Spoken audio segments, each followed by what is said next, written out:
When the first video appeared online showing Lorraine Whitaker with a visible bruise and a bandaged arm, the internet erupted. It wasn't the first time the Whitakers had drawn attention, but this time felt different. It wasn't curiosity, it was concern and suspicion. For years, the Whitaker family, known from the soft white underbelly documentaries and a string of viral YouTube videos, had been portrayed as misunderstood but harmless. A family shaped by generations of isolation, mental disability, and poverty. Yet, as clips surfaced showing Lorraine flinching, holding her arm, and murmuring words that some claimed sounded like, "Betty hit me," everything changed. The video spread fast. Slowed-down versions, frame-by-frame analyses, and countless reaction videos took over social media. TikTok, Reddit, and YouTube filled with titles like, "Is Betty abusive?" and "What really happened to Lorraine's arm?" At the center of it all stood two women, Lorraine, fragile, kind, and childlike, and Betty, her older sister and longtime caregiver. What had once been seen as unconditional family devotion was now under the harsh glare of suspicion. The clip that broke the internet. The clip in question came from an old interview. Lorraine sat outside the Whitakers' small home in Odd, West Virginia, speaking softly as she rubbed her arm. The interviewer asked her how she was feeling, and Lorraine responded in her broken, slurred dialect, a voice many fans had come to recognize. At first, it sounded like nothing more than mumbling. But when viewers added captions and AI-generated transcriptions, the phrase, "Betty hit me," appeared.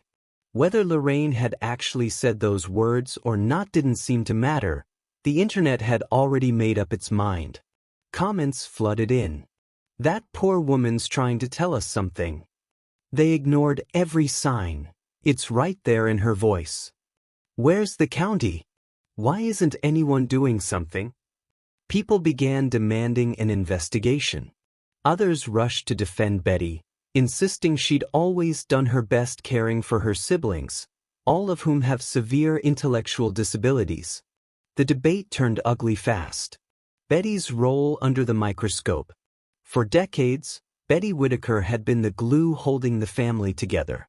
She cooked, cleaned, managed visitors, and shielded her siblings, Lorraine, Timmy, and Ray, from outsiders. In the early documentaries, Betty appeared exhausted but devoted. Viewers often commented on her strength. She was portrayed as the only capable adult in the household, the one who made sure her family ate and stayed warm. But that same control also gave her power, and with power came questions. As the video of Lorraine's arm circulated, fans began re-examining old footage. Some noticed moments where Betty seemed to snap, raising her voice, scolding Lorraine, or dismissing her attempts to speak. Others pointed out how the family often seemed fearful of upsetting her. Still, for every critic, there was a defender. Betty's been taking care of them her whole life. She's tired, not abusive. If it wasn't for her, Lorraine wouldn't even be alive. It wasn't an easy conversation. The Whitaker situation didn't fit neatly into labels like victim and abuser. Their world was complex, shaped by isolation, disability, poverty, and survival. But the internet doesn't do well with gray areas. The investigation rumors.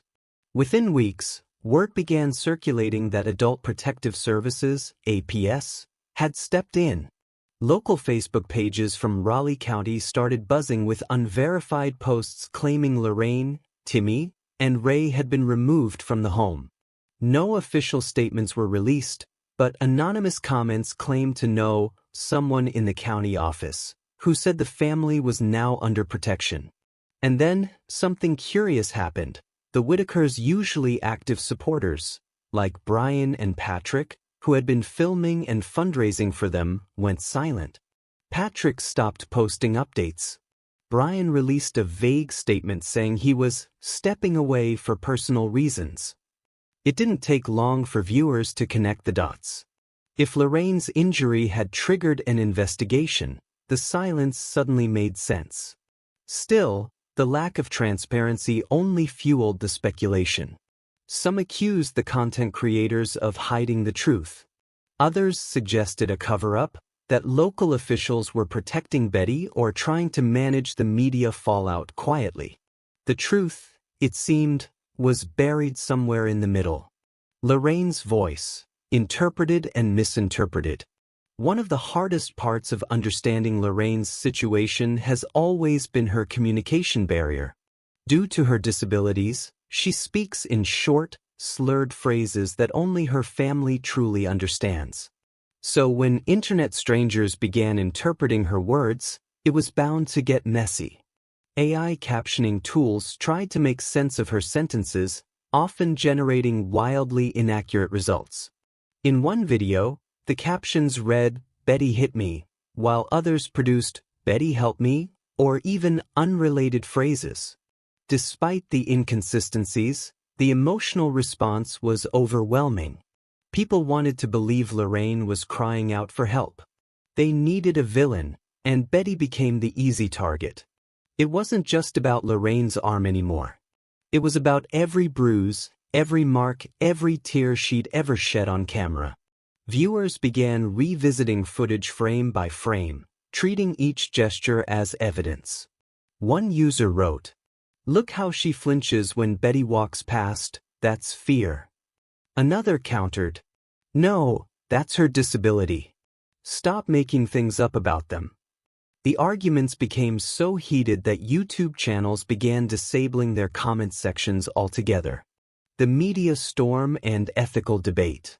Soon, news outlets picked up the story. The headline, "Internet Questions Treatment of Disabled West Virginia Family," appeared in local papers. A few journalists tried to reach Betty, but she refused to speak. Meanwhile, advocacy groups for adults with intellectual disabilities weighed in, condemning the way the story had spiraled. They argued that the constant speculation, especially by amateur online sleuths, could cause more harm than good. One expert stated, "Public judgment without context can re-traumatize both the family and those investigating. What's being framed as justice might just be another form of exploitation." It was a difficult truth for many viewers to accept. The same audience that once watched the Whitakers out of fascination now claimed to be fighting for their protection, but their obsession, once again, came at a cost. The emotional toll on Betty. While Lorraine became the internet's symbol of innocence, Betty became its villain. But those who had visited Odd, West Virginia, painted a more complicated picture. Betty wasn't wealthy. She wasn't educated. She had spent her life caring for her disabled family with little to no outside support. She'd buried siblings, survived the death of her parents, and fought every day to keep the lights on. To outsiders, that might not excuse her behavior, but it helped explain it. Behind closed doors, many rural caregivers burn out quietly. They become frustrated, isolated, and emotionally exhausted. And in such conditions, even love can turn harsh. Whether Betty's actions crossed the line into abuse remains unclear. But one thing was certain, she was collapsing under pressure. Friends reported she'd stopped answering calls. Others said she'd been seen alone, sitting on her porch, crying. For the first time in decades, Betty was no longer the protector. She was the accused. A town divided. Odd, West Virginia, had always been small. But the attention surrounding the Whitakers turned it into a circus. Locals were tired of the cameras, tired of the visitors driving by to see the family, tired of outsiders making judgments. Some residents defended Betty fiercely. "She's rough, but she ain't cruel. You don't know what it's like living up here." Others weren't so forgiving. "Them kids should have been taken years ago. Somebody should have stepped in." For a place that rarely made the news, Odd suddenly found itself under national scrutiny, and the people living there just wanted their quiet back. The silence that followed. As the weeks turned into months, the internet's fury began to fade. No new footage appeared. The family's property sat quiet. The familiar voices that once filled YouTube with updates disappeared. Some say Lorraine, Timmy, and Ray were placed in a care facility. Others believe they were moved to a relative's home. A few even insist Betty still visits them in secret. No one really knows. But one thing's for sure, the Whitakers' story had crossed a line it could never return from. The world that once watched them with fascination now watched them with suspicion. And somewhere in that shift, something was lost. The fragile line between help and harm, curiosity and cruelty, love and blame. Do you think Lorraine's injury was misunderstood, or was it a sign of something darker happening behind closed doors? Do you believe Betty was doing her best, or hiding something all along? Let's talk about it in the comments below.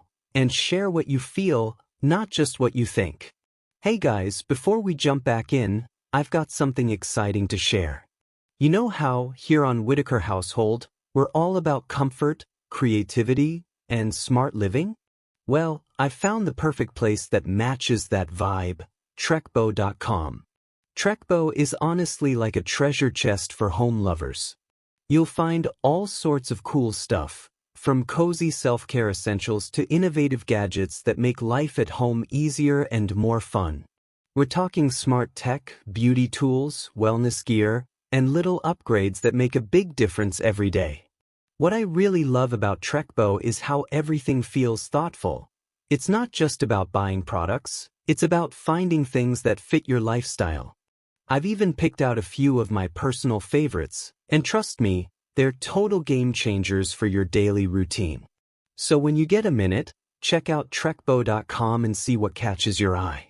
It's all about making your home life smoother, smarter, and happier, just the way we like it here on Whitaker Household. When Adult Protective Services officially stepped into the Whitaker case, it wasn't announced through a press release or an online statement, it was whispered. The locals in Odd, West Virginia, started murmuring about unmarked cars, social workers showing up at odd hours, and paperwork being served quietly to the Whitaker property. To the internet, it seemed sudden. But for those who lived close to the family, it had been building for months. Rumors of shouting matches, visits from concerned neighbors, and unexplained bruises had circulated before Lorraine's arm ever made it to camera. That video, though, the one that went viral, seemed to push everything over the edge. The official visit. Witnesses say the first county visit took place early in the morning. A white van parked by the gravel road leading to the Whitaker house. 2 social workers and a deputy approached Betty's porch. What happened next has been retold dozens of ways, but one thing was consistent. It didn't go smoothly. Neighbors said Betty was defensive, confused, and scared. She didn't understand why outsiders were questioning her. For years, she'd been used to visitors, filmmakers, interviewers, volunteers, but this time, the tone was different. These weren't people coming to talk. They were coming to take. A neighbor later claimed, Betty kept saying, "They're my family. I take care of them. You can't take my family." She was crying, yelling. She didn't want to let them go. The county workers reportedly stayed for over 2 hours. By the end of the visit, Lorraine, Timmy, and Ray were escorted away. No one outside that property knew exactly where they went. The silence afterward was chilling. Online reaction, outrage, and denial. When word got out that the Whitakers had been removed, social media exploded. On one side were those who believed justice had finally been served. It's about time the county stepped in. Those poor people needed care. On the other side were the loyal supporters who saw it as betrayal. They didn't deserve to be torn apart. That's their home. Betty's all they know. Videos dissecting the removal began flooding YouTube. Creators re-uploaded the same old footage, now with ominous titles like "The End of the Whitakers" and "Lorraine Saved from Abuse." But others started asking harder questions. If the Whitakers were in such danger, why did it take years for anyone to act? Why did intervention only come after millions of strangers online demanded it? Behind every post and comment was a sobering realization: the world's fascination with the Whitakers had finally forced a government's hand. Betty's disappearance. After the removal, Betty vanished. No more porch interviews. No phone calls. No updates. For someone who had spent years living under the public eye, the sudden silence was eerie. Some fans claimed they spotted her in Beckley, others said she'd moved in with relatives. A few conspiracy-minded voices even alleged she was under investigation or hiding from charges. But those close to the family insisted otherwise. One old friend said, "She's heartbroken. Those were her babies. You can say what you want, but Betty's life was taking care of them. Without him, she's lost." Still, the question lingered: if Betty wasn't abusive, why did the county keep her away? No one could answer that. The files, if they existed, were sealed. Inside the investigation. Weeks later, unofficial reports began leaking. They painted a grim picture. Adult Protective Services had allegedly found multiple red flags during their visits: untreated injuries, poor sanitation, and potential neglect. Lorraine's arm injury, once thought to be an accident, was reportedly listed as unexplained trauma. It wasn't just about one bruise, it was about a pattern. But there was still no clear evidence of deliberate abuse. The county wasn't calling Betty a monster. They were calling her overwhelmed. According to one insider, it's not that Betty was intentionally hurting them. She just couldn't handle their care anymore. The house was falling apart. The family was falling apart. The system failed them both. It was a tragic truth that didn't fit neatly into the internet's favorite narrative. Betty wasn't a villain, but she wasn't a hero either. She was a woman trying to survive with impossible responsibility. Lorraine's condition. The most haunting question remained: how was Lorraine? For months, no one saw her. The photos stopped. The videos stopped. The laughter that once echoed through the hills of Odd was replaced with silence. Then, a few brief updates surfaced in comment sections and local Facebook groups. One post claimed, "Lorraine's in a good place now. She's clean, healthy, and getting the care she needed." Another said, "She keeps asking for Betty." The truth likely lies between those two sentences: progress and pain intertwined. People close to the family described Lorraine as calmer, more stable, but still deeply attached to the woman she called Sissy. Despite everything, she missed her. That bond, one built through decades of shared struggle, couldn't be erased by government paperwork. Timmy and Ray's whereabouts. Timmy and Ray's fates were equally uncertain. Timmy, who often sat beside Lorraine in videos drawing and writing, was said to be doing fairly well in his new environment. Staff reportedly praised his gentle nature and sense of humor. He'd been given structured activities, something he'd never had before. Ray, however, was more complicated. His severe disabilities and health issues made his transition harder. Some insiders claimed he was hospitalized temporarily due to infections. Others said he'd been placed in a specialized care facility. The mystery surrounding their locations wasn't due to secrecy, it was protection. After the chaos of online speculation, authorities weren't about to let cameras back in. For the first time, the Whitakers were truly private. Betty's breakdown.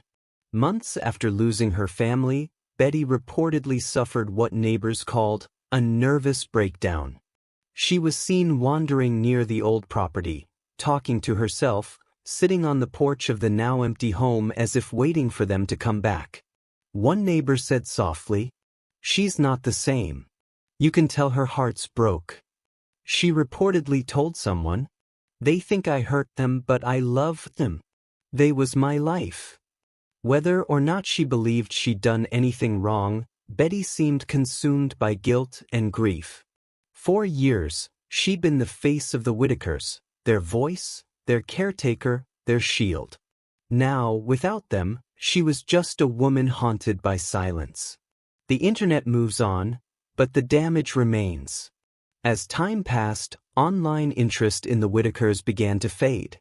The algorithm moved on to new stories, new scandals, new obsessions. But for those who still cared, the emptiness left behind was hard to shake. There were no happy endings, no official updates, no satisfying closure. Just fragments, a viral bruise, a county report, and a quiet house on a dirt road. Some viewers admitted they regretted getting involved. Others still clung to hope for a reunion video, as if the Whitakers' pain was a show that might return for another season. Yet deep down, most understood that what happened in Odd, West Virginia, wasn't just about one family. It was a mirror, showing how the internet's curiosity can turn compassion into chaos. Do you think the county made the right call by removing Lorraine and her brothers? Should Betty have been given more support instead of being cut off completely? Leave your thoughts in the comments. How would you have handled the situation if you were in the county's position? Months after the removal of Lorraine, Timmy, and Ray, the Whitaker family home sat eerily quiet. The porch, once filled with voices, dogs barking, and the creak of old rocking chairs, now echoed only the sound of wind against the warped siding. Empty soda cans still lined the railing. A pair of Timmy's worn shoes sat under the steps, gathering dust. It was as if time had stopped when the county van drove away. For a long while, Betty Whitaker stayed silent. She wouldn't answer calls, avoided cameras, and reportedly turned away anyone who came asking about the kids. But one evening, a neighbor named Darla claimed Betty finally opened up. "She just broke down," Darla said. She said, "I didn't hurt nobody. I just couldn't keep up no more." She cried so hard she couldn't breathe. That one sentence, "I just couldn't keep up no more," revealed more than any viral video ever could. The breaking point. To understand Betty's story, you have to understand her burden. For decades, she had been the only caregiver for her siblings. No state agency was checking in regularly. No nurse was stopping by. No local church or charity provided consistent help. She was it, one woman trying to hold together a fragile family in the middle of rural West Virginia. Her life revolved around them.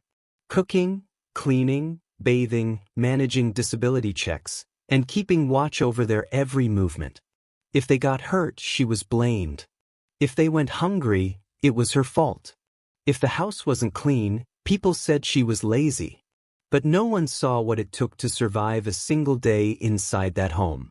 When the first video of Lorraine's injury appeared online, Betty reportedly told a friend that the bruise happened when Lorraine fell off the porch railing.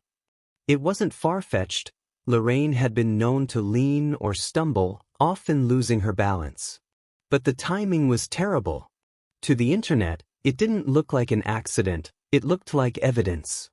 The stress of defending herself online became unbearable. Betty stopped answering messages. She deleted social media accounts created by supporters. Eventually, she stopped going into town. A private interview leaks. Months later, a short recording surfaced online, allegedly taken by a volunteer who had once helped the family. In the clip, Betty's voice is tired but steady. "They say I hit her. I never hit her. I ain't never laid a hand on her in my life. She fell. That's all. Lorraine's clumsy. She gets bruises easy. They think I'm the bad guy, but I kept them alive." Her words were simple, almost too simple, but the tone said everything. Exhaustion, frustration, grief. The clip spread quickly, reigniting old debates. Some believed her immediately. You can hear it in her voice. She's telling the truth.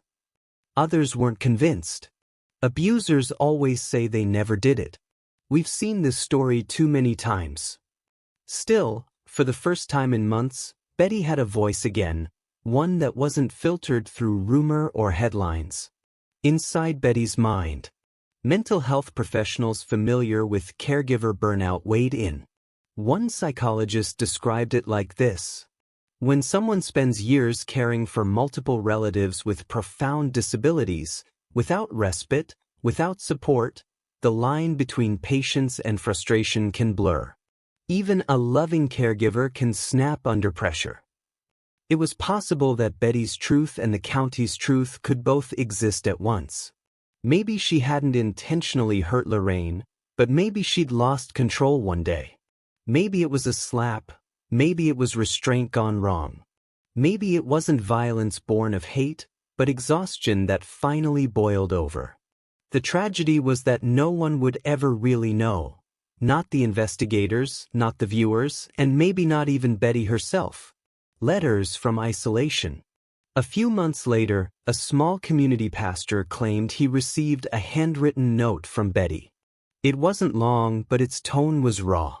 "I miss my babies. The house is quiet and cold. I keep their pictures on the wall so I can talk to them before I sleep. They think I'm bad, but I did the best I could. Ain't nobody ever came to help me. Now they all gone, and I don't even know where they are.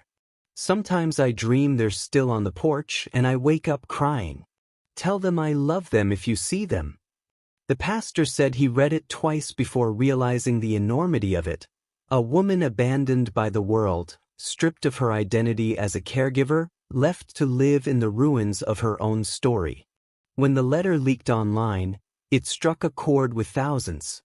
The comment sections filled with messages like, "She wasn't perfect, but she didn't deserve to lose everything. That broke me. She sounds like a mother who just wants her kids back. Where were all the people who filmed them when she really needed help?" The world that had once watched her every move finally saw her as human. Not a headline, not a villain, just a woman crushed under the weight of love and isolation. The county's silence. Despite public interest, the county refused to comment. They wouldn't confirm or deny if the siblings were doing well, or if Betty would ever be allowed contact again. According to one caseworker, who spoke off the record, Betty had requested visitation multiple times. Each request was pending review. That bureaucratic phrase, cold and distant, only added to her pain. In small towns like Odd, people whispered about her case like folklore. Some said she was blacklisted by the system. Others claimed the state feared bad publicity and wanted the story buried. But the truth was likely far more mundane. Slow-moving government processes, limited staff, and the caution that comes after public outrage. Still, for Betty, every unanswered letter felt like another wound. The online divide. Meanwhile, online discussions grew more complex. Some creators revisited old footage and pointed out moments of tenderness. Betty hugging Lorraine, helping Ray eat, fixing Timmy's shirt collar. They argued those clips showed a caregiver, not a criminal. Others countered with darker scenes, shouting, moments of visible frustration, and the cluttered state of the home. To them, these were signs of neglect. The internet, in all its noise, reflected a deeper truth. Everyone wanted to be the moral authority, but no one really knew the full story. Commenters argued endlessly. She should have gotten help, not punishment. Those poor people suffered for years under her care. We shouldn't have watched them like entertainment. Each comment echoed the same sentiment, regret. A visit no one expected. Then, one late autumn day, a woman named Carolyn, a former volunteer who had once brought groceries to the Whitakers, drove past the old property. She stopped. Sitting on the porch was Betty, her hair gray and uncombed, a worn blanket around her shoulders. Next to her was a faded notebook. Carolyn got out of her truck and called out, "Betty?" Betty smiled weakly. "You came back." Carolyn said she didn't stay long, just enough to talk. But what Betty said in that short time still echoes. They all think I'm bad. Maybe I am. Maybe I ain't. But I love them. Nobody can say I didn't love them. I hope they happy. I hope somebody's holding Lorraine's hand when she's scared. That's all I ever did. It wasn't a confession. It wasn't a denial. It was something in between. A truth born out of heartbreak, not guilt. What remains? By the time winter rolled around, the house was nearly empty. The porch light no longer flickered at night. No cars stopped by anymore. But in many ways, the story of Lorraine's injury had grown beyond the Whitakers themselves. It became a story about what happens when compassion turns into content, when the internet's hunger for updates outweighs the need for understanding. And somewhere in West Virginia, a woman still waits for a letter that might never come, while the world that once obsessed over her moves on to another story. Do you believe Betty's story, that she never hurt Lorraine and was just overwhelmed? Or do you think the county was right to intervene? Share what you feel about this, not just what you think. Did the system fail the family or save them? By the time the dust settled, the Whitaker family had all but vanished from the public eye. The cameras stopped coming, the documentaries stopped filming, and even the locals, once used to strangers driving up the gravel road just to glimpse the famous family, stopped talking. The silence that followed felt heavier than any scandal that came before it. In time, the outrage that once defined the Whitaker story gave way to reflection. Documentaries and podcasts began revisiting the family's saga, not as a spectacle, but as a cautionary tale. One journalist summed it up perfectly. We watched their suffering like entertainment, then acted shocked when it turned into tragedy. The Whitakers weren't a story, they were a warning. Psychologists weighed in too, discussing how voyeurism disguised as awareness can dehumanize the very people it claims to protect. Even some of the creators who once filmed the family admitted regret. One said in an interview, "I thought I was documenting poverty, but maybe I was documenting pain." The Whitakers had unintentionally become symbols, not just of disability and isolation, but of how easily empathy turns into exploitation. Betty's final public appearance. In the summer following the letter, a brief video surfaced, shaky footage of Betty sitting outside a gas station, talking to an older woman. Her hair was silver, her clothes worn but clean. She smiled weakly at the camera when she noticed it. "I'm okay," she said softly. "Don't worry about me no more." That clip, less than 30 seconds long, would be the last time anyone saw Betty on camera. Within weeks, her home was boarded up. Locals said she'd moved in with a cousin 2 towns over. Others said she'd been admitted to a medical facility after suffering a fall. No one could confirm either. The woman who had carried an entire family on her shoulders for decades simply disappeared into obscurity, finally, perhaps, getting the rest she had been denied for most of her life. The legacy they left behind. Years from now, when people talk about the Whitakers, it won't just be about the viral videos or the controversies. It will be about what they represented, the forgotten people at the edge of society, surviving with dignity in a world that judged them without understanding them. Lorraine's soft laughter. Timmy's quiet sketches. Ray's murmured prayers. And Betty's endless struggle between love and exhaustion. They were a family born into hardship, shaped by misunderstanding, and destroyed by the weight of both attention and neglect. Their story forces a hard question. When we watch suffering online, are we helping, or are we consuming it? The final goodbye. A year after the removal, a small memorial appeared on the old Whitaker property. It wasn't official, just a few candles, a wooden cross, and a note nailed to the porch. For the family that the world couldn't understand. You were loved, even when love wasn't enough. No one knows who left it there. Some believe it was a local who missed their presence. Others think it was Betty herself, saying her own quiet farewell before leaving for good. Either way, it marked the end of a story that had both captivated and haunted millions. The world moved on. The videos faded into internet archives. But for those who had truly watched, not for spectacle, but with empathy, the Whitakers would never be forgotten. Their lives were messy, painful, imperfect, but undeniably real. And in a world obsessed with judging from afar, that truth alone made them extraordinary. Now that their story has come to an end, what do you feel? Was Betty a victim of burnout or an abuser hidden in plain sight? Did the world help the Whitakers, or destroy them in its obsession? Share your thoughts below. And more importantly, share what this story taught you about compassion, judgment, and what it truly means to care.